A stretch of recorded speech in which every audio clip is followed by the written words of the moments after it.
Welcome to the France 24 interview. Our guest, the man with a plan to clean up world football, Prince Ali bin Hussein of Jordan, candidate for the presidency of FIFA. Thank you so very much for joining us. A pleasure to have you here in our studios. Just to give you some context here, the Prince stood aside in May to allow Sepp Blatter to be re-elected as FIFA president. Since then, Blatter, of course, has been suspended by the World Football Governing Body's own ethics committee. This as part of the ongoing corruption scandal rocking the game. Prince Ali, once again, thanks for being with us. Can I start by putting first to you a question that millions of people who watch football, who play football around the world will be begging me to ask you. That question is this: why should they trust you, if you are elected as president of FIFA, to clean up the game? Why should they put their trust in Prince Ali? I come from a national association, first of all, and I was elected from my confederation to the FIFA Executive Committee simply because I have a new way of doing things, and I believe I represent a younger generation that has a different mind frame on how things can be done within the organization. And I realized after 4 years of trying my best that the only way to really make the change is to have a change of leadership at the top. Do you regret having stood aside back in May? There was already a scandal surrounding the upper echelons of FIFA. I don't regret anything. I think it was the beginning of a journey, and that's why I'm determined to see it through. I was the first to make this challenge at a time when others wouldn't, and I'm determined for the sake of football, which I love and what I believe in, and I'm determined to continue the journey. You love football. I know you're an Arsenal fan, which says that you like a certain style of football. But can I ask you about the separation between football and the people at the grassroots? Because as players get richer and richer, as agents make more and more money out of football, as more and more television money comes in and the game gets richer and richer and richer, there is a separation between the fans who, you might say, make the game, and the people who play it and the people who run it. Sure. Can you begin to bridge that gap? Yes, I think you can, and I think that FIFA can play a very big role in that. For myself, I come from a developing nation in football, and I want to take that experience to a global level. We have a lot of things that have been done well in FIFA, but we can do so much more. But first of all, we have to improve our reputation, and we need to spend a lot more emphasis on the development projects that we have.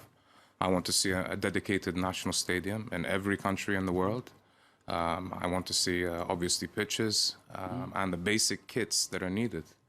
I'm looking at a kind of scholarship program where we can take former players and bring them back into the system. There are many countries in the world who have a need for coaches, for example, on different levels. But the problem is that sometimes it's a bit expensive. So development is not just simply the equipment, but it's also the human aspect. If we have a scholarship program like that, it would be great, as well as taking local talent or local coaches and giving them real experience with clubs or with teams outside as well. You mentioned the expense. People who watch the game, watching this interview, might say, well, hang on a minute, there is enough money in the game washing around. I mean, the English Premier League clubs paid out £130 million. That was just to football agents alone last year. There is money awash in football. It's a question of how it's spent, who has that money, and whether they want to invest in the game. You can't change that, can you? Of course you can. I mean, I think that the ideal is to have leagues and member associations around the world have a self-sustainable level as they are in countries, for example, in Europe. And also to give, and that's where FIFA can really do its job, is to give the opportunity for players across the world. I would take Africa, for example. There is so much potential there, but there is so much need for even the basics. And we have to do what we can to move that forward. And at the end of the day, what will come out of it will be our players on the pitch. But they have to have at least the very basis to play it. And we have to work on a case-by-case basis. And if we do that, then I think it's a real bright future for football. Let me come back, though, to the corruption scandal and a former player in the centre of that, of course. Nothing's been proven yet, but he's been suspended. That's Michel Platini, of course, the French soccer legend. Sepp Blatter, of course, the man who you stepped aside to allow his re-election in May. Of course, he very much at the centre of what's going on too. Two names that maybe sum up what is, in many people's eyes, wrong with football and what's bad about its reputation. How can you clean that up? How can you counteract generations, it seems, of suspicions of corruption in the game? Well, the point is that we have to do it. It's not a luxury. It's not something that we need to do. And we have to have the basic norms of good governance that is expected of any large organization. But in order to do it, you have to have the leadership that will take responsibility as well so that's for you. actions. That would be that's you. what I will be doing. And then from there, we open the doors. And we have to be transparent in words, not just in words, in deeds, and in our actions. My experience at the time in the executive committee led me to that. I mean, I was fighting for reforms throughout, but we had so many proposals, starting with Mark Pyth had his reform proposals. Obviously, Garcia had his ideas. I was, by the way, the first to call for making the Garcia report public. And after that, that's Domenico the report Scala, on alleged corruption, Sure, which of course sure. kicked off this entire episode. Domenico Scala. Now we have a reform committee. But the important thing is the implementation. And I want to be the person who brings the best ideas and implements them. And our fans and our players deserve that worldwide. Can I ask you another question related to the World Cup? Because obviously that's at the centre of a number of issues regarding sales of marketing rights and TV rights. For instance, the World Cup in Qatar. Would you be in favour of staging the World Cup in Qatar? Of course, I think that every national association has the right to host the World Cup, no matter their size, and if they have the means and capabilities to do so. But my focus is really on the future and the bidding process for the World Cup itself. We have to have, obviously, the basics of human rights, workers' rights, and real international standards going into it. So that might call into question both Qatar and Russia. Well, we have to make sure. I mean, for myself, I have seen that they've promised to deal with things, but we have to hold them to account and make sure that they do go through the right process for the World Cup. But again, for the future, we have to look at a real different way of doing the bids in itself. We have a team that goes out and visits the countries and makes the right recommendations for us to follow. And again, no mistakes such as what happened with having a double bid. But this kind of money-go-round situation, as I've referred to it in the past, where there is so much money awash in the game, inevitably where there is enormous amounts of money, there will always be corrupt people. That's the basic problem you have, isn't it? Well, you do what you can to prevent that. And again, for myself, I would take the responsibility to ensure that that does not happen.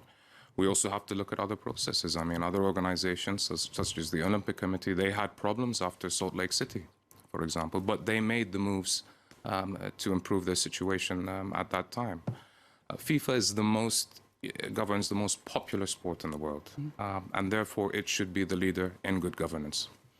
Responsibility is a word you've used a number of times in this interview, and that's a rare thing these days to hear somebody saying, I will take responsibility. So you're saying here and now that if you're president of FIFA, if you're elected in February, you're really going to try and change things? If my Congress gives me the mandate, I will definitely do what is needed to be done. So the future of the world game, because it is a world game, it makes people dream at its best, and sometimes it gives people nightmares when you see the things that go wrong, horrible things that go wrong.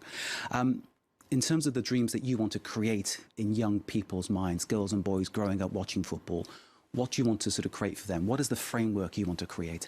Well, grassroots development is the most important thing that we have. I've tried my best as a National Association president in Jordan, where we developed grassroots systems and in areas all across the country. And there are so many member associations that want to do the same. We have to give them the opportunity to do so. And FIFA really is the umbrella. They need our help in doing it. And we have to deal with each place as a case by case. We cannot come in and have one package that fits all. And I think for myself, for example, being somebody coming from a developing country in football, but also having a good knowledge with some of the elites in football as well, I think that I'm a good bridge. I'm someone who can bridge the gap between the two. But most crucially is that we have to change or reverse the pyramid. where FIFA becomes a real service organization. We put the priority of our players and our youth at the top, and we are there to serve the sport. So in terms of Jordan one day staging the World Cup, I'm seeing a smile on your face. Is that something you'd like to see happen? So we are hosting the Under-17 Women's World Cup next year, which is something that I'm very, very proud of. And again, it comes back to development. We have a very good women's program in our region. We are the top in our region. But the idea of having a youth tournament for our girls is one of the main ways of encouraging the development of football in our part of the world. So I'm very encouraged to do that. And before I go, I've got to ask you, you say you're an Arsenal fan, and I won't hold that against you. Your favourite footballer? My favourite footballer of all time? It's a big question. Very, very difficult. Pelé, Maradona of all time, and one of today, Messi, Ronaldo? They're all obviously good in their own respects, and arguably, obviously my son is a very big Messi fan, so I have to be careful where I go. My daughter supports Ronaldo, but going back in history, to be honest, there are so many great players, so I don't want to make a comment on that. Hard to pick one. I can imagine your top 11 all-time team could be quite an illustrious one. Sure, but I will tell you, though, when it comes to Arsenal, I think that what they've done, especially in the 90s, and when they went through their undefeated season, and the whole approach of Arsene Wenger is something that I think can be emulated in teams. And you mentioned Arsenal, of course, they have a good community programme too, which is very essential, much like my own favourite club, Everton. They do a lot of work in the community and hope to bring kids into the game and keep kids on the straight and narrow in many ways, which is, I think, part of what you're about. Well, social responsibility is something that I'm very, very keen on. Back home, we have a foundation that I set up to help with social responsibility, both in Jordan and across Asia. And I want to take that concept globally. Prince Ali bin Hussein of Jordan, thank you, sir, very much for joining us. Thank you. FIFA presidential election, thank you, sir, is scheduled for February. We, of course, will cover all developments for you here on the France 24. Thank you very much for joining us, and do stay with us.